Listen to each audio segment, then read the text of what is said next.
Let's look at a function now defined by h of x equals negative x to the third power.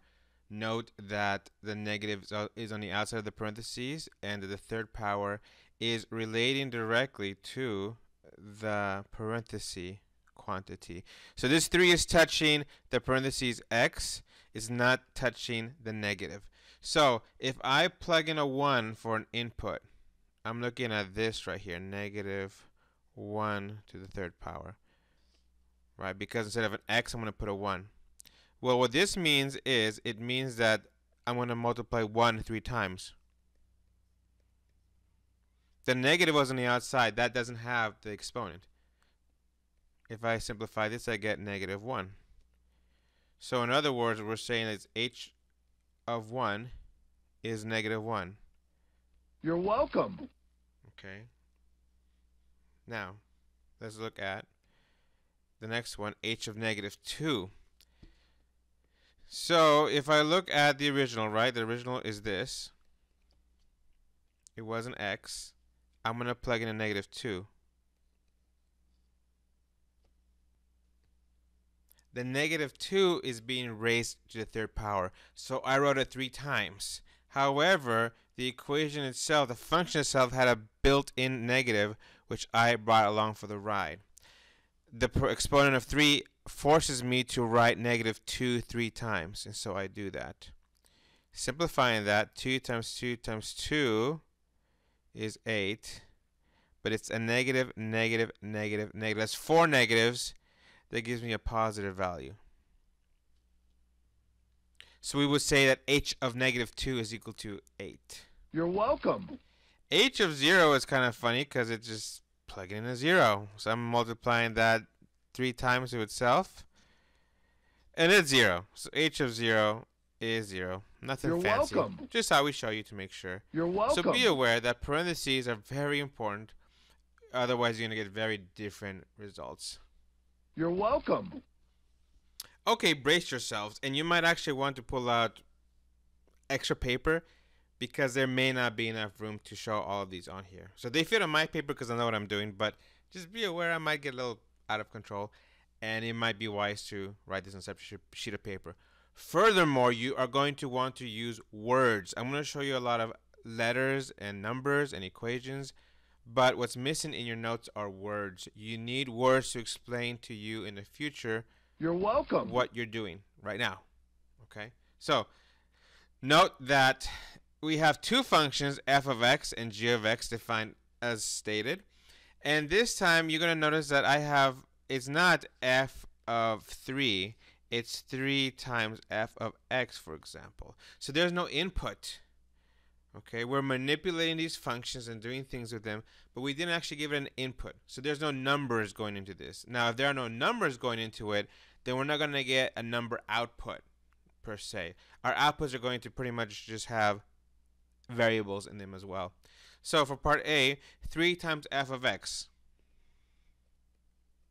Well, what is f of x?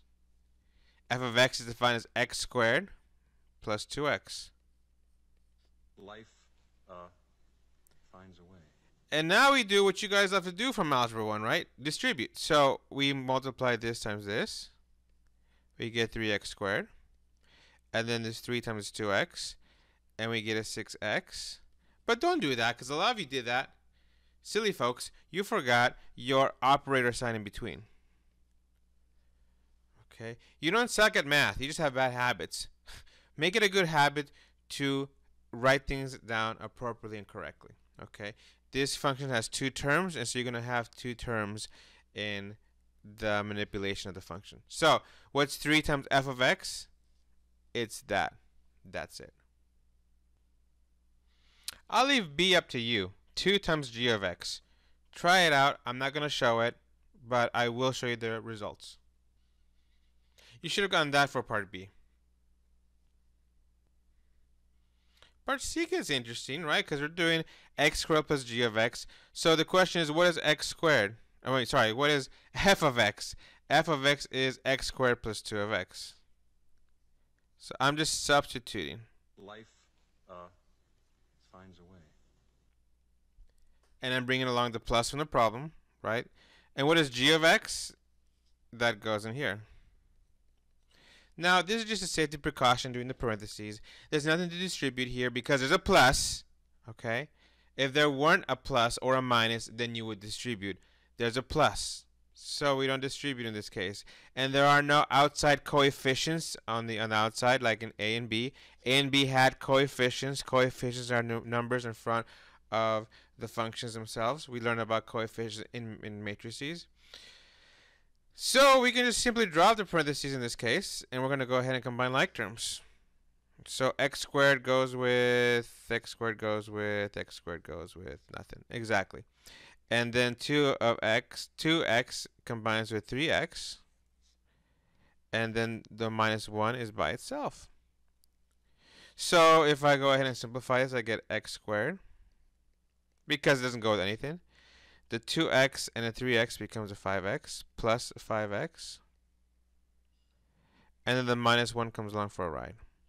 So f of x plus g of x is this expression right here.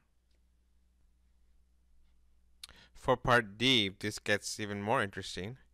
We're going to first, and I'm going to rely on our solutions to A and B. So 3 times f of x, right? Plus 2 times g of x. So what you would do in a problem like this is not set up a giant problem if you can help it, but you're going to want to do this in parts. So we would find, for example, what is 3 times f of x first. So we would go ahead, and as we did before, right? 3x squared plus 2x, blah, blah, blah. Simplify it. We got something. And if you recall from that something, 3 times f of x was 3x squared plus 6x. You're welcome. 2g of x, we did that in part B, and for that you got 6x minus 2. Now, it worked out this way because that's how I planned it. But you're not gonna, you can set it up as a giant problem, but I'm going to suggest you do it in smaller parts and then combine it all together. There's a plus in between. May I propose to you, we'll be careful in part E, but parentheses, of course, are always wise to do. Okay. However, in this problem, it doesn't really affect us because we're not distributing anything, and there aren't any coefficients or minuses to worry about. So we go ahead and take care of this and combine like terms. I have this 6x that goes with this 6x to give me a 12x. The minus 2 combines with nothing, and the 3x squared combines with nothing. You're welcome. You're welcome. You're welcome. You're welcome. You're welcome. You're welcome. Finds a way. So we would propose to you then, this is a square by the way, ew. We would propose to you for part D that 3 times f of x plus 2 times g of x is 3x squared plus 12x minus 2. So for part E, we're looking at f of x minus g of x. So I have f of x set up, g of x set up. I have a minus in between.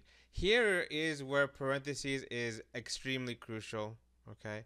Because we can't just drop them. This is a minus right here.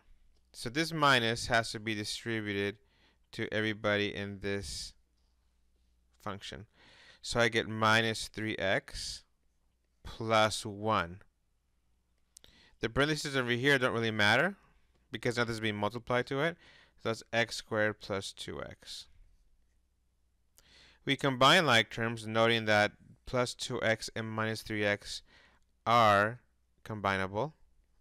X squared comes along for the ride. 1 comes along for the ride.